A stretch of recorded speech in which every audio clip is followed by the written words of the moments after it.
Now we have Manu Raju. Hello, Manu Raju, a reporter for CNN. And here's what he just tweeted. See, they're allowed to tweet, but Trump's not.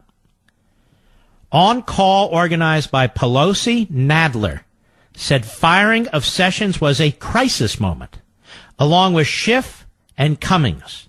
Dems said they would seek to protect Mueller, including to try to add measure to must-pass spending bill. They said Whitaker must step aside from the probe.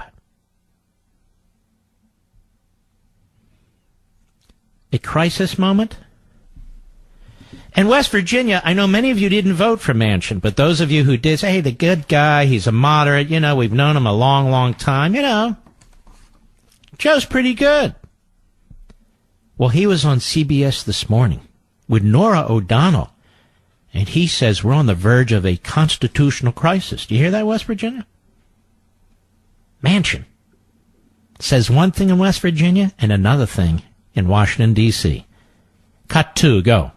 Are we approaching a constitutional crisis? Now, see the objective question by Norah O'Donnell? Are we approaching a constitutional crisis? This is why you despise the media. She could have easily said the opposite. This isn't a constitutional crisis, right, Senator? No. Are we approaching a constitutional crisis? Add the question mark so the voice goes up. Are we approaching a constitutional crisis? And what did Joe say? Go ahead. Are we approaching a constitutional crisis? I think we're on the verge of that. Here's where I think we are. First of all, Jeff Sessions is a good person. I've known Jeff. It's not a matter of a good person. I think he's a good person, too. So what? The president wants another attorney general. I think Jeff's a good person. Go ahead. We were friends. I think it's a big mistake to let Jeff Sessions go. Well, you're not president. You're barely a senator. Who cares if you think it's a mistake? Go ahead. Investigation is wrapping up. You ought to have the team in place to wrap it up so there's no questions. What does this mean? Why are we in a constitutional crisis? Why? Because the Democrats don't get what they want? I mean, what is this? This president can't pick his own attorney general? Eric Holder was a hack, a political left-wing hack. He still is. Loretta Lynch, a political left-wing hack. She still is. Oh, I met on the tarmac with Bill Clinton. We discussed grandchildren. Oh, okay. But that wasn't a problem. So this guy Whitaker is appointed acting attorney general, and we have a judicial analyst on cable who said it's not permitted under the Justice Department rules. Of course it's permitted under the Justice Department rules. We've had acting attorneys general before who weren't in the line of succession. I know, I was there. And go back and read the regulation. As long as he was there, I think 90 to 120 days beforehand, yes, he can be the acting attorney general. They're real lawyers who look at this stuff and want to actually read the regulations. That's number one. Now we have lawyers going out there, again, these slip and fall morons all over the place, but they get on cable. He must be authoritative. No, he's an idiot. This violates the Appointments Clause of the Constitution. Oh, really? I've talked about how Mueller's appointment does, and now listen to what they're saying. You cannot touch Mueller. You cannot fire Mueller.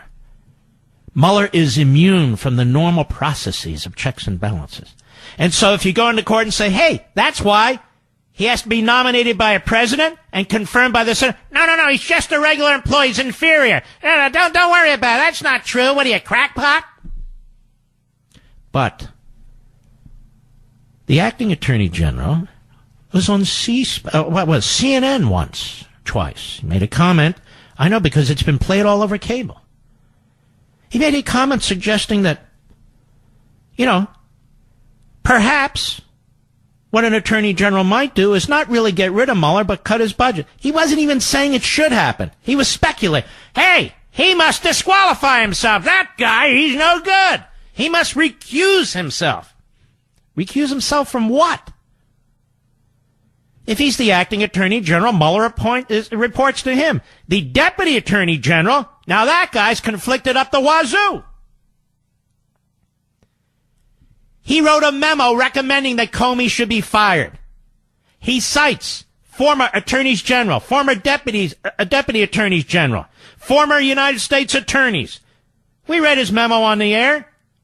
And one of the things Mueller's supposed to be investigating, madams and, tax return. But in addition to that, the firing of Comey, he says. Well, Comey was fired in part on the recommendation of the deputy attorney general to whom he reports. No, that's not a conflict, the Democrats say. We like Rosensteinstein. He's doing just swell. Stop picking on him. Stop picking on him. So now this guy, Whitaker, he's not conflicted he must recuse himself. Now they've gone further. He must step aside, says Nancy Pelosi. Says Stretch.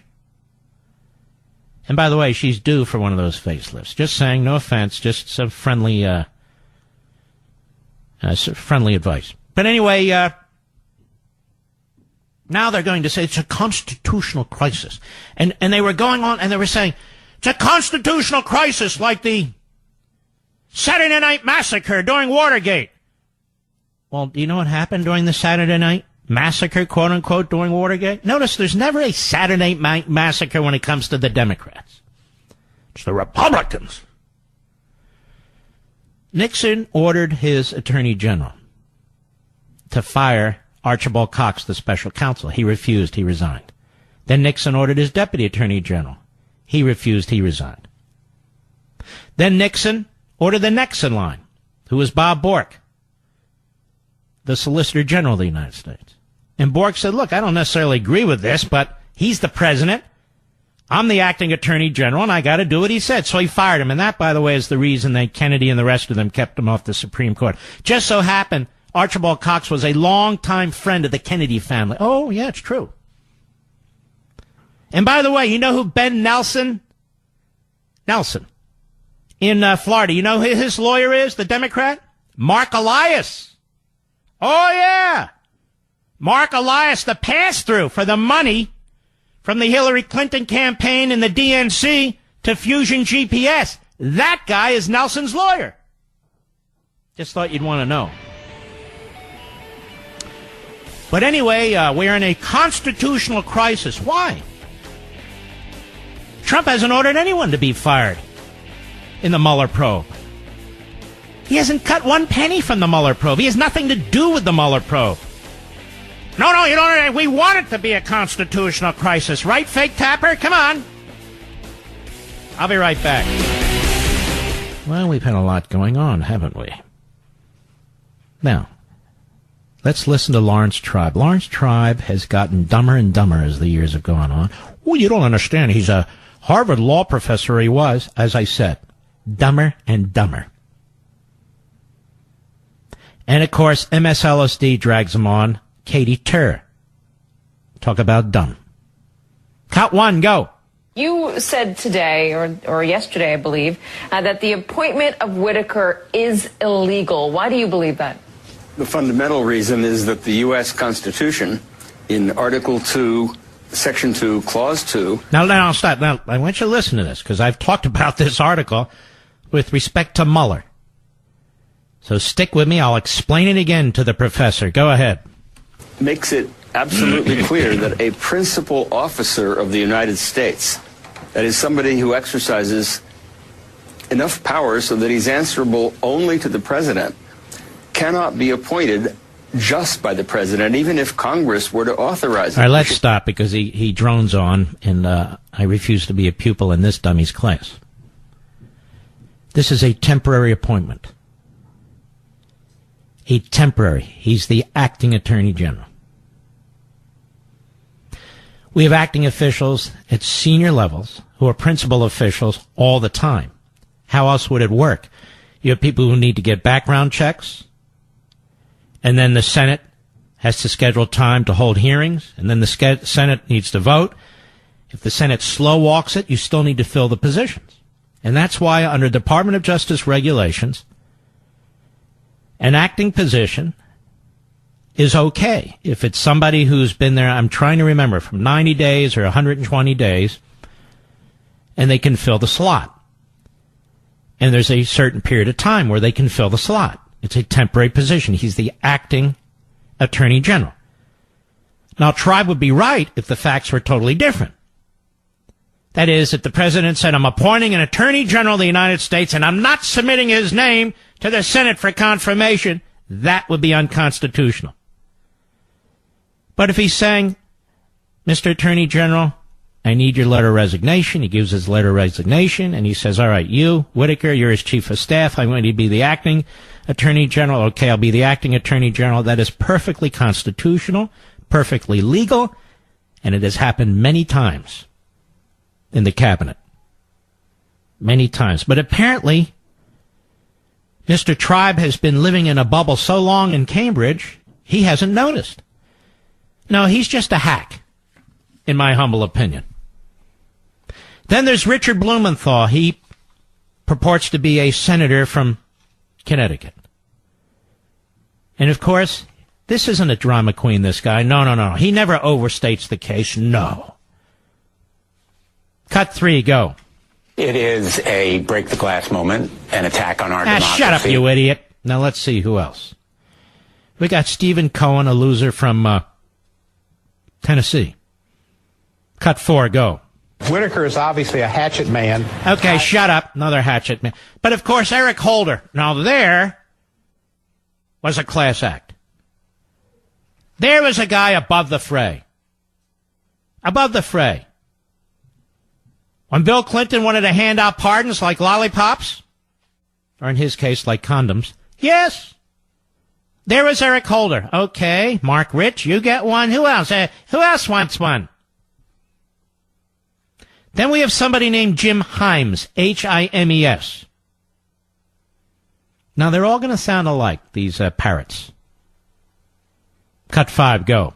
Do you see this as a move by the president, if not to end it, to control the Mueller investigation? Now, this is John Berman, a anchor reporter. You see what frauds they are? No leading questions from these people. They're all like identical. Who's asking the question? Who's giving the answer? They could just switch seats. Go ahead. Oh, of course it is. I mean, we don't even need to debate that, right? All right, fine, then shut up. And then, of course, MSNBC goes to their finest statesman, or is it stateswoman? Maxine Waters for input, being the constitutional scholar that she is. Cut 6, go. This action by the President of the United States to fire him is directly connected to the investigation that is being led by Mueller. This president is interested in... Shut up, you idiot. Another one. Now they all love Sessions, because Sessions recused himself. They all love Sessions, the way they all loved Comey. They hated Comey. Hey, he cost us the election. Trump fires him. Oh, Comey, the greatest FBI director in history. Sessions, he's a racist. He wouldn't prosecute this. He didn't do that. They block him from the appellate court. He runs for the Senate. They try and block him from Attorney General. He becomes Attorney General. He recuses himself. Oh, the greatest Attorney General we ever had. Man of incredible integrity. And now they're out to trash this guy, Whitaker.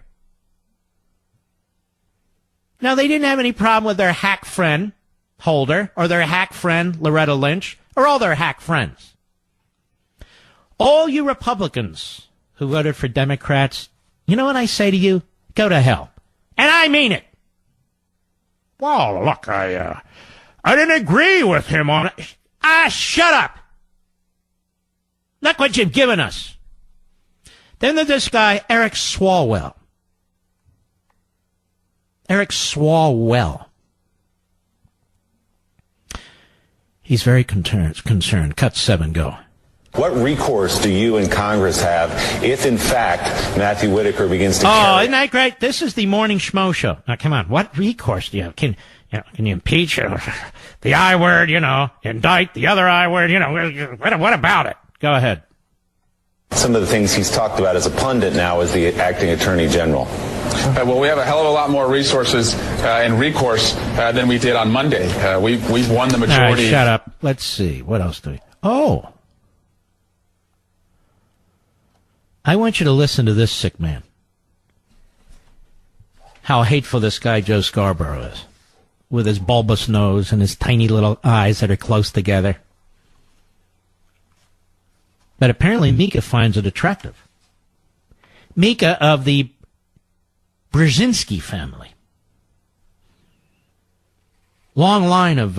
anyway, so cut 8, go. Let's take this, though, to the next step, which is your Mueller. You're putting together your obstruction of justice charge, and he has this puzzle, this hole in the puzzle. He goes, what could fit in that puzzle? So now listen to these idiots. So you're Mueller, and you already know you want to charge somebody with obstruction, and so you just need to figure out how to do it. This guy is a lawyer. I don't know if he's still a lawyer. I have no idea. But I want all you young people out there to understand, if you have a negative IQ, and you look like the kid on the bridge in Deliverance, you can work for MSNBC too. Go ahead. Oh, he fires the United States Attorney General and appoints... Shut up, you moron, with your drama. No wonder you have no ratings. You understand, folks, my Sunday show has bigger ratings than his show. In fact, my Sunday show has bigger ratings than every show on CNN. Right, Fake Tapper?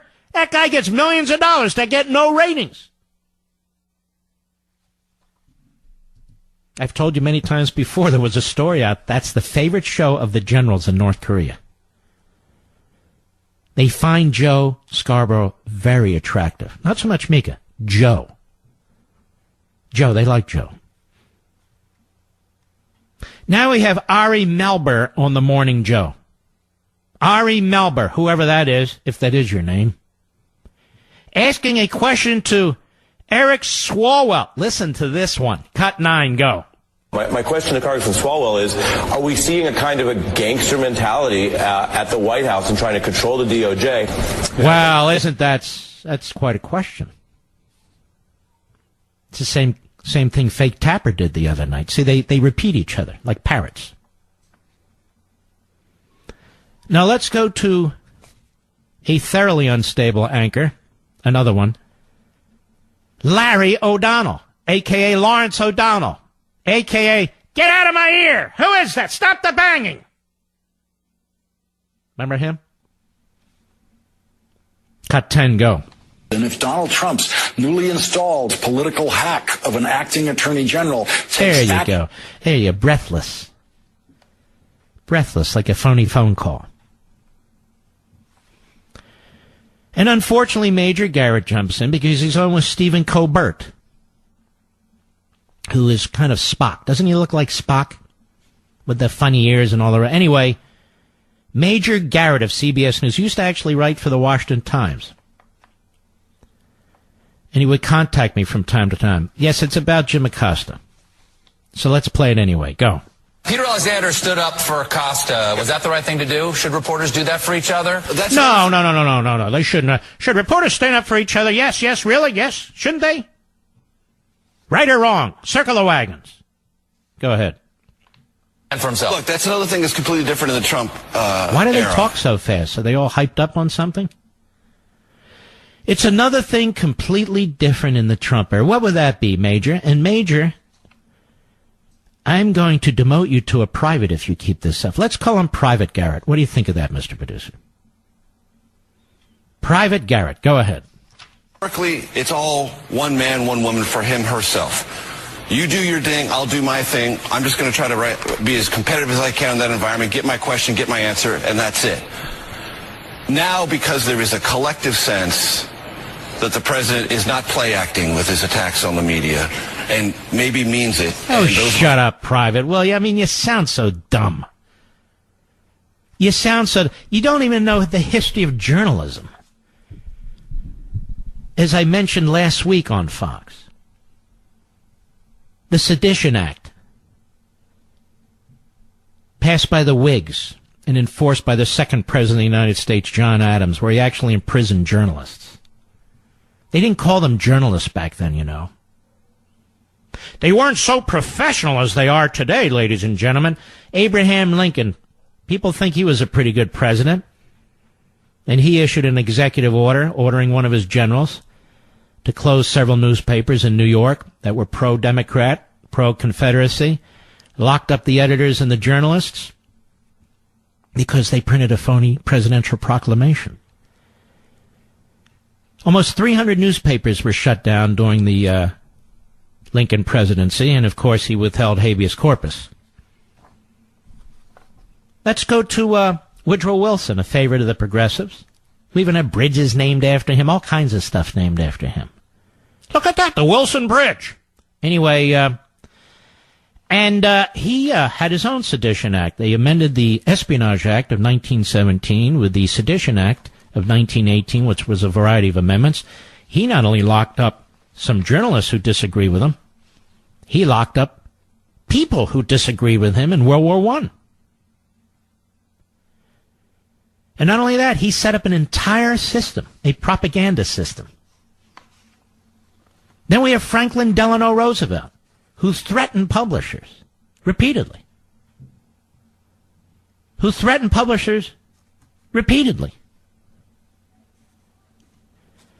And then, of course, we have Barack Milhouse Obama. And what did he do? He sicked the FBI on reporters. So what's all this hostility, Private Garrett, against the President of the United States? He hasn't done any of these things. Why wasn't there a collective concern in the era of Obama? You know why? I'm going to tell you why, Private. Because otherwise you wouldn't be on the Stephen Colbert show, and all of you are desperate to go to Hollywood. Let's go to Sean, Los Angeles, California. The great 870 KRLA. Go. Actually, the Patriot on Sirius, but close enough. Don't you think you're being a little... On the Patriot and Sirius. Go ahead. Don't you think you're being a little intellectually dishonest in the points you were making about the way liberals feel about Jeff Sessions and James Comey? You know perfectly well that we might not like Sessions or his policies at all, but what we're talking about is the way the president is treating the office of the Attorney General and the Department of Justice. Same thing with James Comey. We might not like him at all, and we certainly don't like the way he behaved during... No, stop lying. James Comey has been celebrated throughout Congress when he was going to hearings by the Democrats, by the Democrat media. You guys switched on a dime when it came to Comey. You bought his books. You made him a multimillionaire. As for Sessions, you guys haven't criticized Sessions for 10 months. You haven't criticized Sessions for 10 months. Now you're attacking this guy, Whitaker. You don't know a damn thing about Whitaker. Now, you told Mr. Call Screener you were going to talk about something else. That's exactly what I mean about you liberals. Go ahead and address what you told Mr. Call Screener. I actually told him that this is exactly what I was going to address, which was your intellectual dishonesty around the points you were making. I am intellectually consistent. First of all, you need to have an intellect to begin with. You clearly don't. You haven't made any points. Secondly, what do you think about Sessions being fired? Does that bother you? Because I don't. All right, yap. Look, when you get your IQ up about 12 more points, give it another try. Otherwise, keep watching CNN and Jim Acosta. I'll be right back. The Vacancies Act. You know, my buddy Andy McCarthy wrote a piece on this in National Review. The Vacancies Act is a law that's been in the books actually quite a long time. And it enables the president, as he writes, to name an acting officer who may serve as such for 210 days, as long as the person named has been working at the agency or department for at least 90 days in a fairly high-ranking position. Now, Whitaker qualifies. He was chief of staff to the Attorney General. He's a former U.S. attorney. And so we heard lies on so-called news programs yesterday saying that this wasn't legal. You heard Joe Scarborough say, if it's legal, his appointment, it is legal. So he's a propagandist. He's a demagogue. He's a fool. And Joe, I wish for your children what you wish for Trump's children. a long stay in state prison. And Mika Brzezinski's children, too. I'm tired of the Trump children being attacked.